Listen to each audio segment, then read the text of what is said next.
Michael Jackson was in the middle of Billie Jean when something happened that no one in the audience expected. What happened next left 72,000 people speechless and changed a boy's life forever. It was July 15, 1988, at the iconic Wembley Stadium in London. Michael was performing during his Bad tour, and the energy was electric.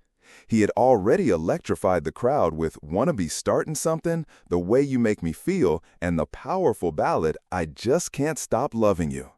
The stadium, a vibrant mass of screaming fans, was in a frenzy. But what none of them knew was that in the very front row sat a very special guest, a boy named Leo. Leo was 12 years old, and since birth he had lived in a world of darkness. He was blind. His greatest connection to the world was through sound and touch. The Thriller album had been his constant companion, the rhythmic beats of Billie Jean resonating in his chest, painting a vivid world he could never see. His parents had worked for years to save for the tickets, knowing that to be there, to feel the music, would be the closest Leo would ever get to seeing his hero. The one thing Leo truly wanted was to see Michael Jackson, an impossible hope he felt with every beat. Leo had been born with a rare condition that prevented him from seeing. For his entire life, he had faced the challenge of navigating a world made for those with sight.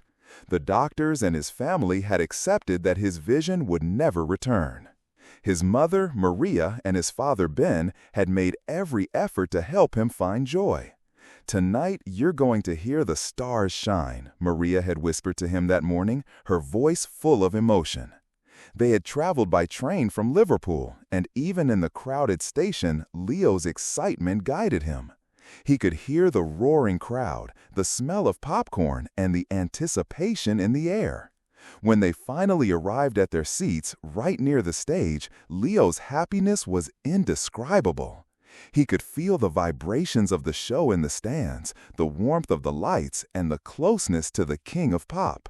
He was in pure ecstasy, listening to every detail, the sounds of Michael's movements, the rustle of his sequins, the precise beat of every dance step. When Michael began Billie Jean, Leo clutched his father's arm, barely containing his joy. "It's him, Dad. He's here." The beat of the music made him sway. The sound of Michael and the crowd singing was his way of seeing. This was what he loved most, and he was in the place where the magic happened. That's when the unexpected incident happened. Michael stopped singing immediately. He had just performed his signature hat toss, the perfect spin followed by an elegant throw into the crowd. But something was wrong. He didn't see the usual scramble for the item. Instead, there was a stunned silence. The entire venue went quiet as the camera focused on the small figure in the front row. Michael's hat had landed perfectly in Leo's hands, who held it as if it were the most precious treasure on earth. Michael turned, walked to the edge of the stage, and gestured for the boy to come to him. "This is for you," Michael said into his microphone, his voice soft but filled with emotion. He wasn't speaking to the crowd, he was speaking directly to the boy. At first, Leo didn't move, in shock. His father gently nudged him forward. "Go on, son." What Michael did next had never been done before in the middle of a world tour show.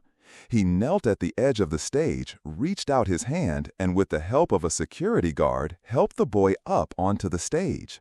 The audience erupted in applause and tears, but a reverent quiet quickly settled over the venue. Michael took the hat from Leo, and instead of putting it on his own head, he placed it on Leo. The crowd wept and gave a standing ovation. "I see you," Michael whispered to the boy, a silent promise. He said no more, instead just singing the next verse of Billie Jean with his arm around Leo. The climax was the moment Michael held Leo's hand as he continued to dance. The beats, the steps, everything Leo had felt had now become tangible. He was no longer just listening, he was on stage with the king of pop. The impact of that night was immediate and global. Images of Michael and Leo side by side were broadcast around the world, and the story of their interaction became a legend. Leo didn't become a celebrity, but his life was transformed. He went on to study music, inspired by that night, and later became a teacher, helping visually impaired children see the world through melody and rhythm. But here's the incredible part that nobody saw coming. The experience changed Michael profoundly too. He was never the same after that, said Frank DeLeo, his manager, in an interview years later. He became obsessed with giving back, not for publicity, but because that boy touched him in a way he didn't expect. He realized his gift wasn't just for fame, but for changing lives. From that night forward, Michael began making a point to meet with fans with disabilities at every show, making personal connections with each of them. He didn't just donate, he spent time listening to their stories and making them feel seen. Today, Leo's story lives on in the visually impaired community as a reminder of the power of music. Michael Jackson's hat, a priceless object, was just that.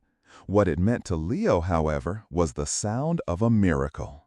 The story reminds us that compassion and using fame for good have a lasting impact.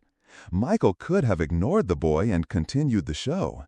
Instead, he chose to stop everything. In doing so, he not only gave a child a gift, he inspired a movement of kindness and proved that true greatness lies in the ability to touch the hearts of others. If this incredible story of compassion and human connection moved you, make sure to subscribe and hit that thumbs up button.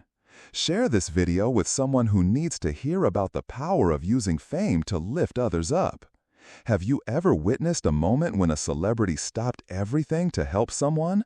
Let us know in the comments below. Don't forget to ring that notification bell for more amazing true stories about the heart behind music's greatest legends. What other Michael Jackson stories of kindness would you like to hear about? Comment below.